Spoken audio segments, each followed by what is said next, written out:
Hey guys, so in this video, I'm going to go ahead and do my review video on the Season 5 finale of My Little Pony Friendship is Magic.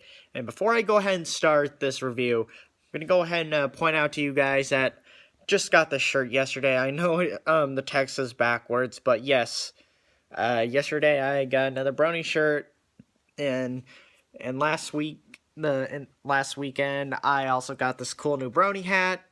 So yeah, but anyway, it's a cool new brownie stuff that I got been getting lately. But anyway, so I'm gonna go ahead and get started. So this episode first starts off with Twilight preparing herself for some important speech to some magic students, which had to do with the cutie mark bond that Twilight made with her friends.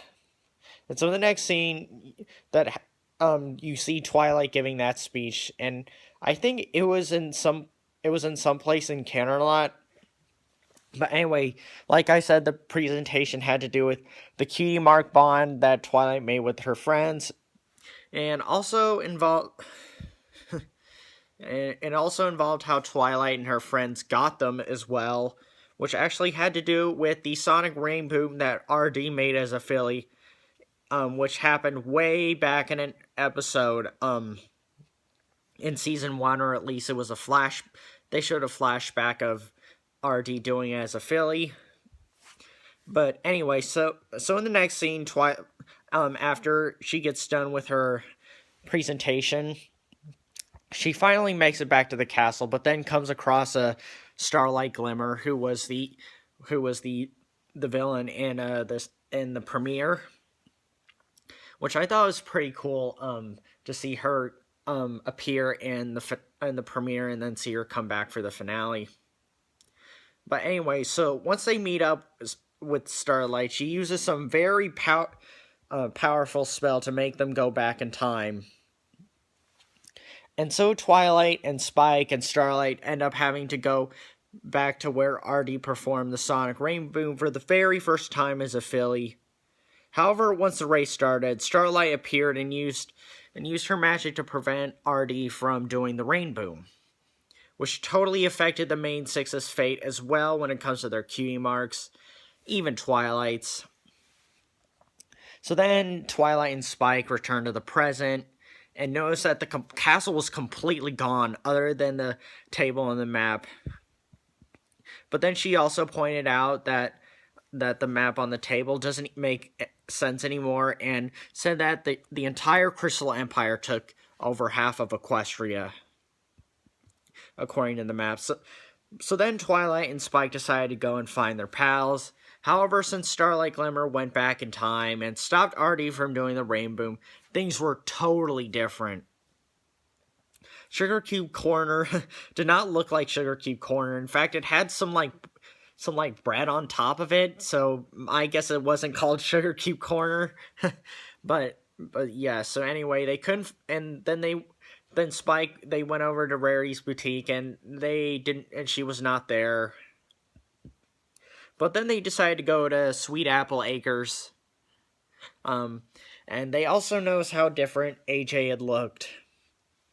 Although, they didn't show them go to Fluttershy's cottage, because my guess is either it wasn't there, or it wasn't a cottage, or it was just completely abandoned, some abandoned home. But anyway, so they go over to Sweet Apple Acres, and then Twilight got a chance to see AJ, but she looked totally different. And when she went up and hugged AJ, however, didn't seem very friendly to Twilight, but they did manage to get some info from AJ. And so Twilight and Spike find out that there was some war going on between King Sombra and you know, I didn't think King Sombra would return because I think it was either Spike or Cadence that had finished him off way back in season 3 for the premiere. But anyway, so they found out that there was a war going on with King Sombra. And so in the next scene, Twilight and Spike and AJ went over to where the castle used to be. And the reason why Twilight brought AJ over to that table is to tell AJ that Starlight Glimmer used that map and went back in time to change things in the past. So then Twilight asks how the war with King Sombra started, and so that's where AJ told Twilight that when the Crystal Empire returned, it brought back King Sombra with it.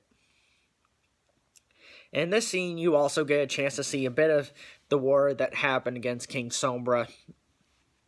It basically had to do with some of King Sombra's troops, and they went against Celestia's army and some of the Pegasus ponies fighting against them as well. And that's where I got a chance to see Artie, and her mane looks so awesome. I'm not gonna lie. But then AJ explained how the other ponies in Equestria did their part as well too to help in the war. And so after AJ explains the war against King Sombra to Twilight and Spike decide to go back in time again to where Artie was supposed to do the Sonic Rainboom. However, once they got to Cloudsdale, Starlight used some spell to freeze them in some like crystal block thingy or whatever. And then you find out why Starlight caused all of this. She's basically back for revenge after being stopped in the premiere, like how Twilight freed all those ponies in that village. And while Starlight was explaining why she prevented the main six from having their cutie mark bond, they were still frozen, and that's where Starlight made Twilight and Spike fall to their death while being trapped and frozen. However, Twilight did manage to break out of Starlight's spell, though. So then Twilight and Spike try to catch up to her, and then they find her communicating with Philly, Fluttershy, and those bullies to try and get them to be nice to each other. However, in a way, that was a bad thing because it's still a part of Starlight's evil plan to stop the Rainboom. So then Twilight and Spike decided to go up and meet with Philly RD, and she looked Philly RD looked so cute as a Philly. But anyway, when Twilight was flying next to RD, she said hi to her, but RD responded hi to Twilight Sparkle in this manner where she doesn't know her, which she didn't. Alright, hang on. You know what? I'm going to take this hat off real quick, because sometimes hats, they can be comfortable, but they can get hot after a while. But anyway, when Twilight does fly next to Artie and says hi to her, Artie's, like I said, Artie just felt a bit uncomfortable when she came across Twilight, because she didn't know Twilight back then. And that's where Twilight tried to get Artie to do the Sonic Rainboom herself, but unfortunately, that did not work out. So then Starlight Glimmer puts Twilight in another time portal, bringing her back to the present, and this time, Twilight and Spike came across Fluttershy, Pinkie Pie, and some other ponies. And again, they seemed very different.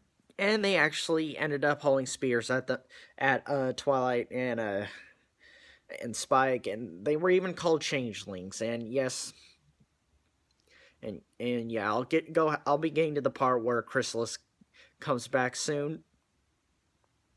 But anyway, so in the next scene, also in part 2, Twilight tells them that they're not changelings. And then later on in the scene, Zecora appears. Get to see Zecora again, and points out that they're not changelings. And that's where Zecora put some makeup on them to make them look like them. but like the ponies that they encountered. But anyway, so then Twilight, Spike, and Zecora and those other ponies decide to walk through the forest that they're in. And that's where Zecora updated Twilight of what's been going on. And that's also where Twilight explained of what to Zecora of what Starlight Glimmer did as well. And so Zecora took them to their special hiding place in the forest that they're in. And that's where, and then later on in that scene, AJ, Artie, and Rarity appeared, but apparently it wasn't them.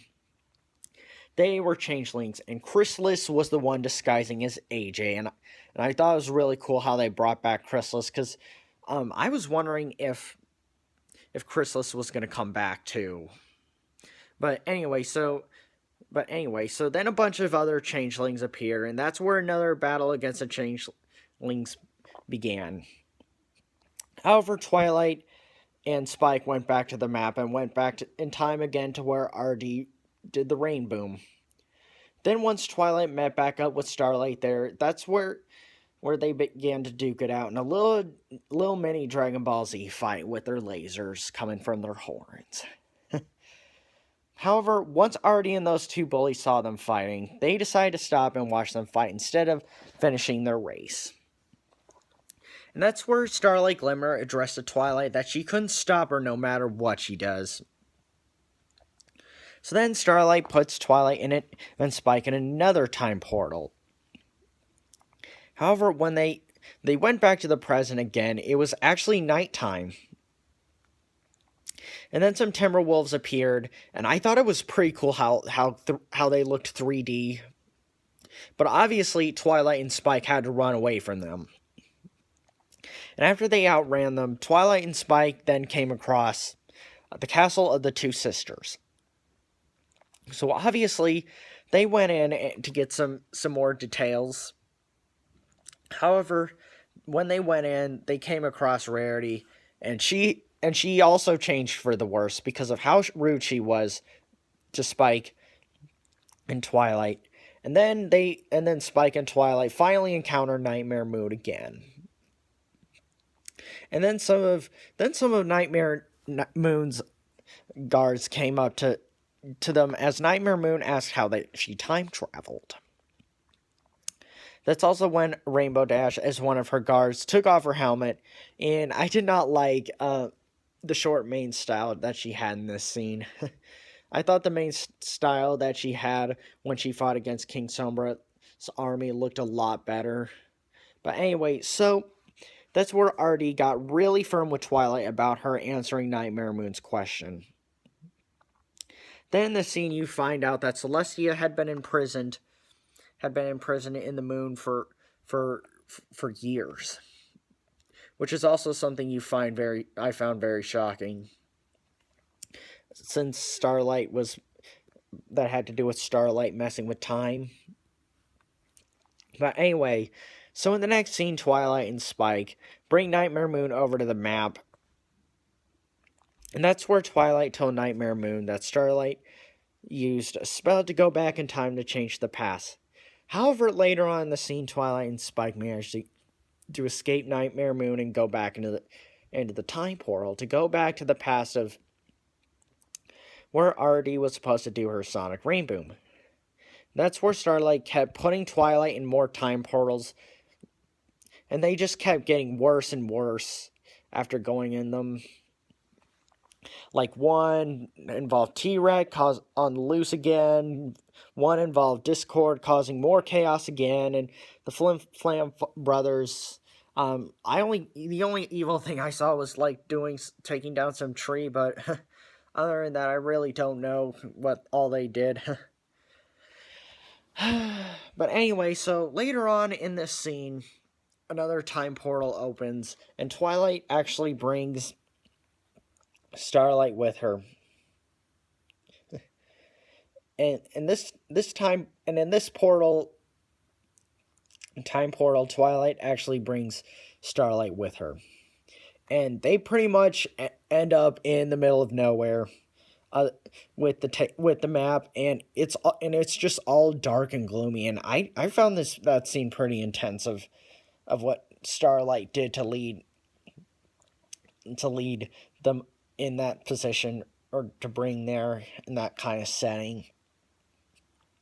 And that's where Twilight had to address to Starlight that what she was doing was leading them to where they're at, like I had said.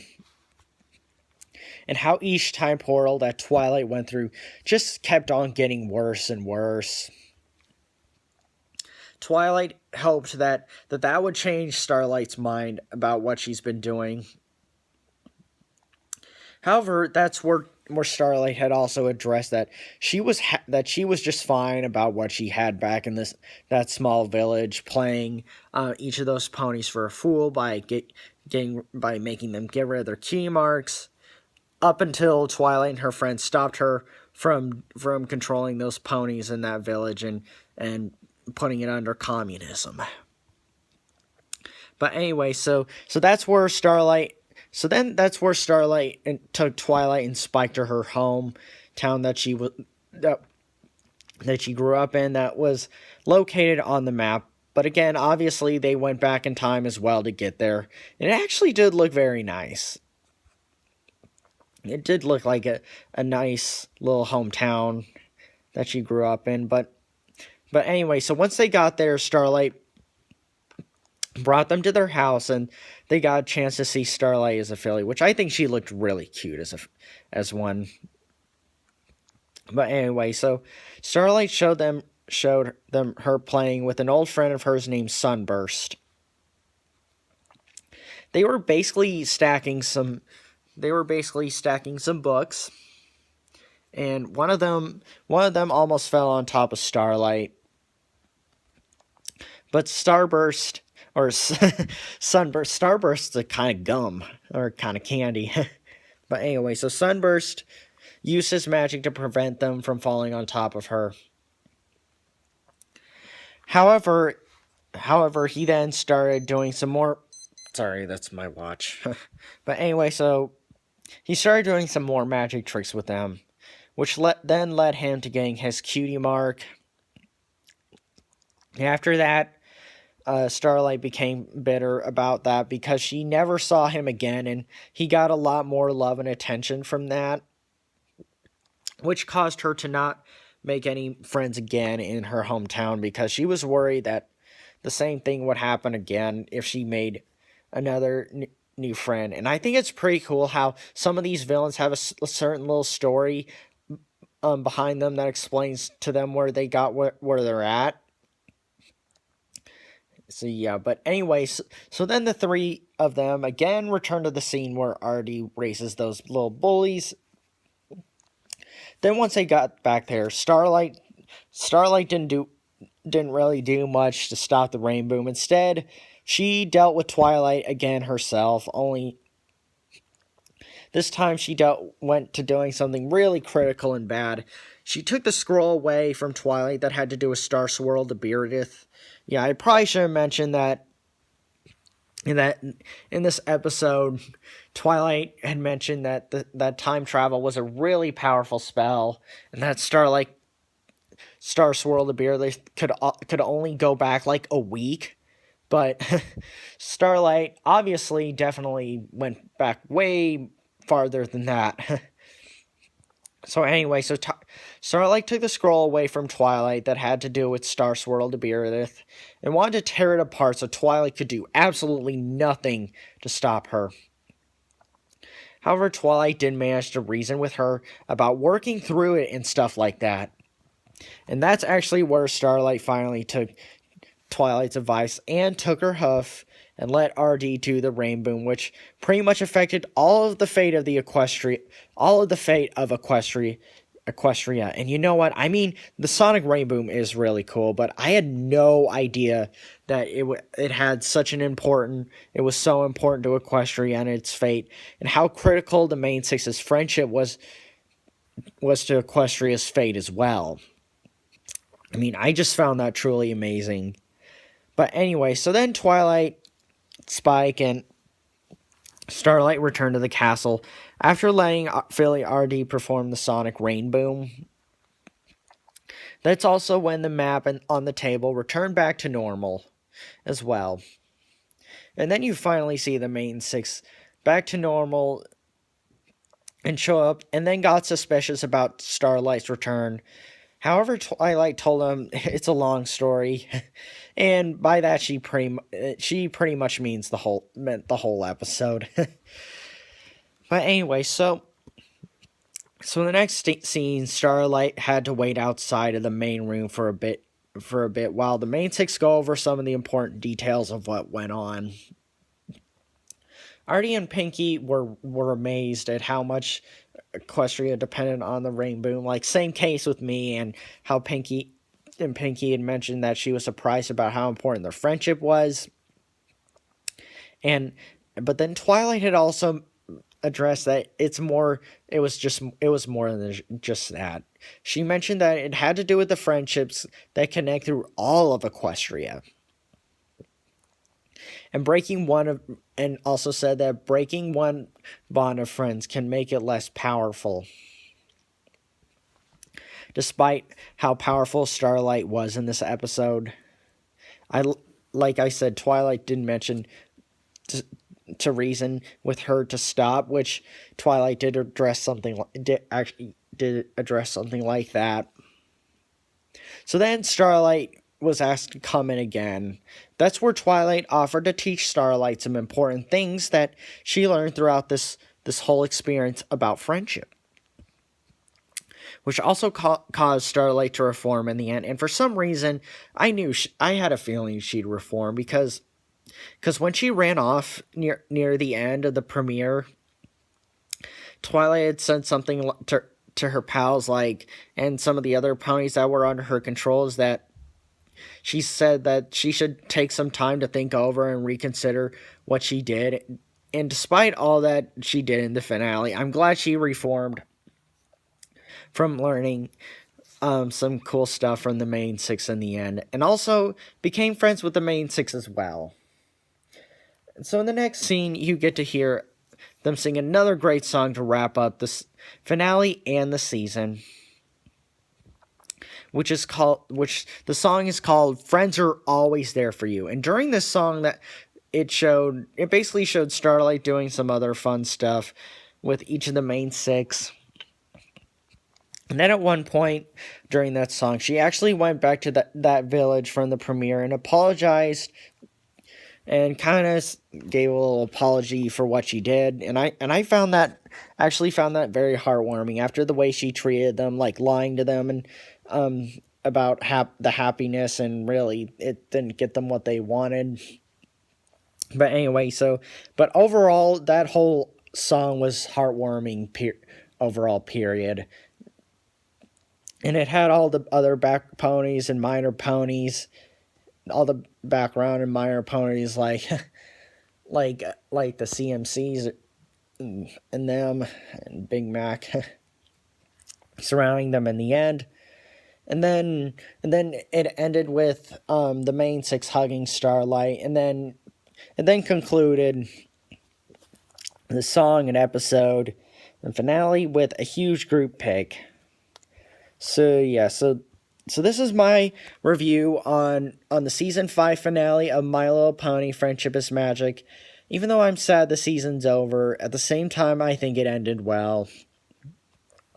One thing I did find disappointing about the finale is that I didn't get to hear from Shining Armor, Luna, not counting Nightmare Moon, Cadence, or Celestia, or Discord, because I mean, last season Discord had an important role, so I still find it kind of disappointing that he wasn't in it. But at the same time, I really don't know if he was.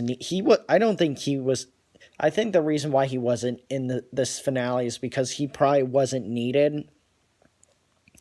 But as far as like Shining Armor, Cadence, and the other two princesses, I was disappointed that they didn't really make an appearance, because they do play an important role in Equestria as well.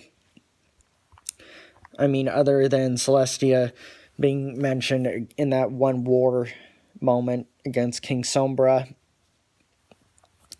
But other than that, I think this season really did end well. And like I said before, this is my season 5 finale of My Little Pony: Friendship is Magic.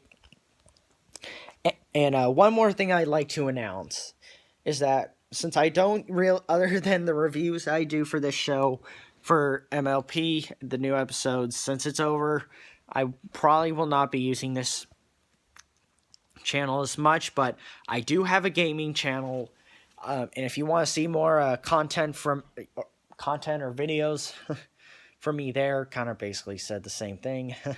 But anyway, like I said, if you want to see some more videos from me there, I'll put a link in the description in below, or put an annotation for you guys to go check that out if you want to see me more there. But anyway, so like I said, this is my season 5 finale review video. Thank you guys so much for watching, and I'll see you guys next time, alright? Alright, thanks guys. Alright, bye.